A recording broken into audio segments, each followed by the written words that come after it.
Hello and welcome to the demonstration kitchen here at the OSU Extension Service in Curry County.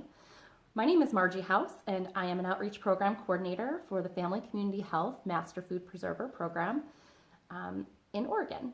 And today I'm going to show you a quick and easy way to preserve the harvest. We're going to be working with strawberries, one of the things that are in season right now. And we'll show you a very quick and easy way to preserve them using a freezing method. And then I have a fun and creative way for you to use these strawberries, whether they're frozen or fresh, to complement some of your home recipes in your kitchen for cooking.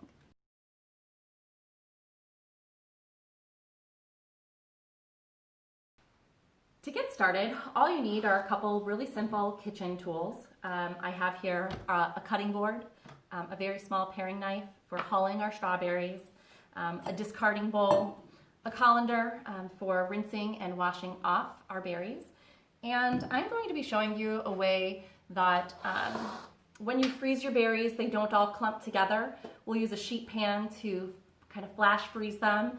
And what you want to make sure is that the pan that you do pick out will fit in either your top freezer. So you take a look, does it fit? You know, this freezer here is empty. Our freezers at home typically are packed to the gills with everything that we're going to cook for dinner at home. So you might have an upright freezer or a chest freezer. Just make sure that the pan you choose is one that either fits nesting right on top or slides right in.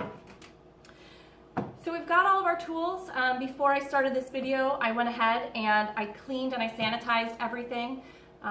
The one thing we always make sure in all of our Master Food Preserver programming to do is to remind our folks that quality in, quality out, food safety is the #1 priority when it comes to being in the kitchen, cooking for others, and preserving your harvest. So our strawberries have also been washed. We rinse them underneath water in a colander. You just kind of let the water flow on top of them, rinse them off, and then go ahead and dry them. When you are putting fresh strawberries in the refrigerator, if you're not going to be freezing them, you don't actually want to wash them ahead of time.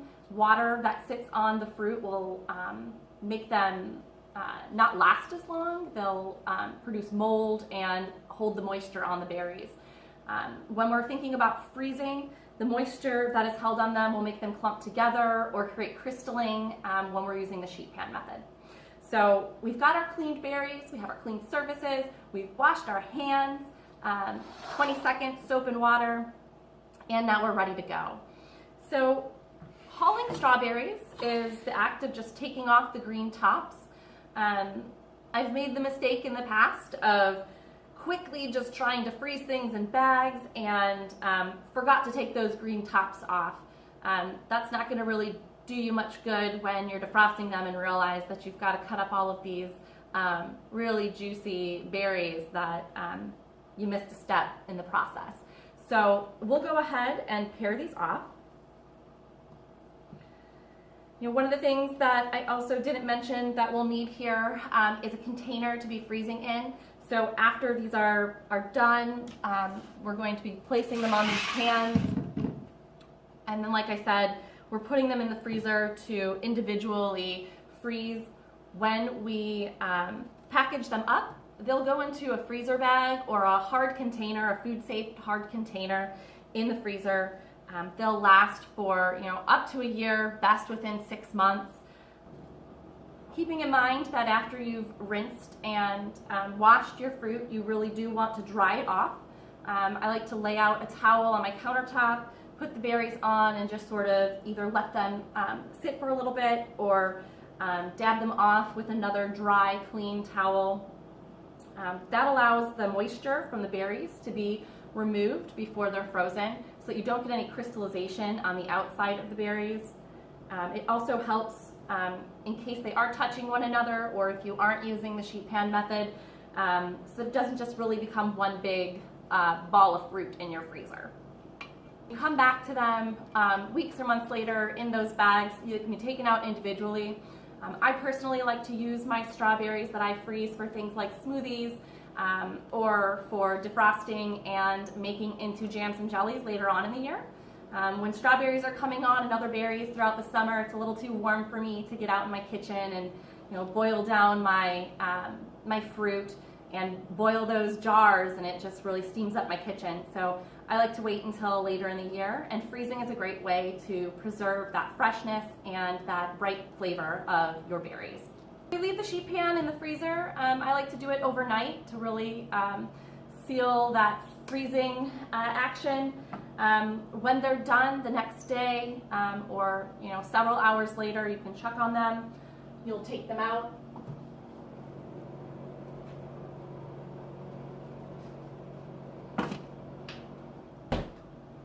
And simply put them into the container that you've selected. We'll use a freezer bag today. You just want to make sure there's enough headspace left in your bag or your hard container for any expansion that might happen.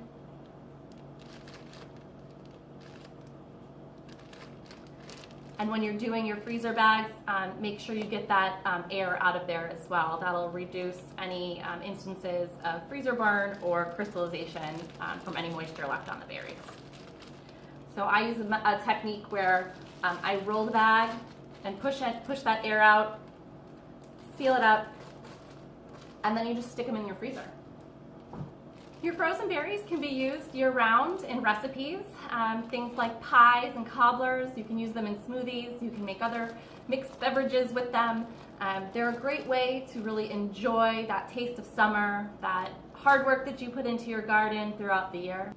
Frozen berries can also be used as toppings for desserts. If that's something that you're really interested in creating for your family at home, all you need to do is the same process we went through with cleaning and hulling your strawberries, and then you place them in a bowl and put a mixture of sugar and pectin on top of them.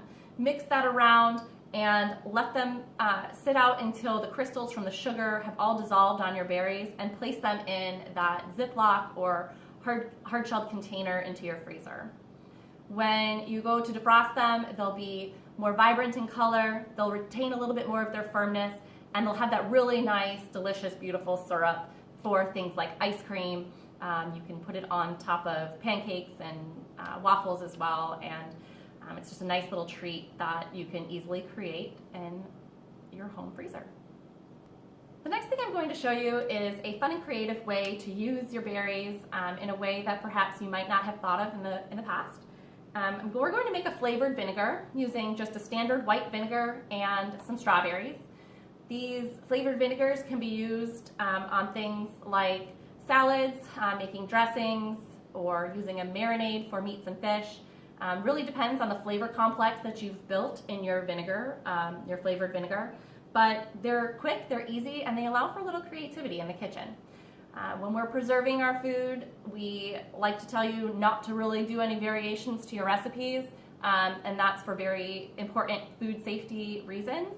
This is one of those areas that you can play around in and still maintain safety in the kitchen.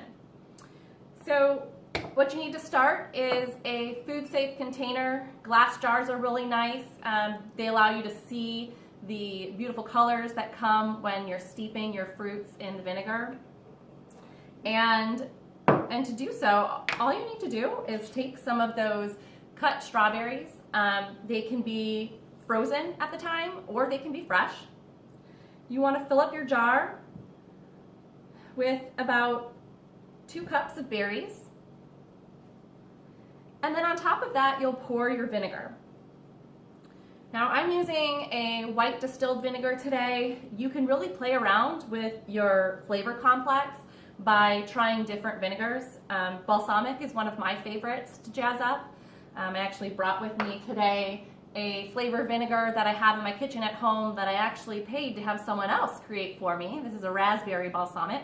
But as you guessed, that's something that you can do at home yourself. If you have raspberries, you have balsamic vinegar, all you need is a jar and a little bit of time.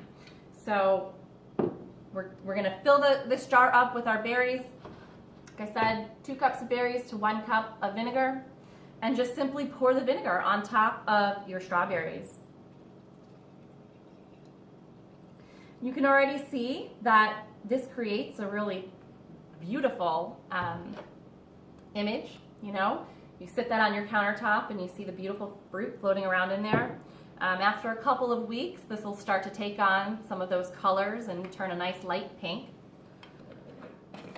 A tight fitting lid, and then just set that out on your countertop in a cool, dark, dry place, like we store all of our canned fruits and vegetables. 2 to 4 weeks, about 10 days, when you can start tasting to see if that flavor is where you want it. You can let it sit a little longer, or you can say, hey, that's great, and it's ready to go.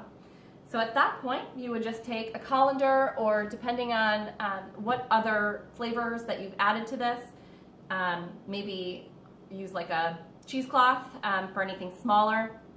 Strain it out. You can leave a couple berries in there if you like it for aesthetic purposes, but straining it out and keeping it in your refrigerator.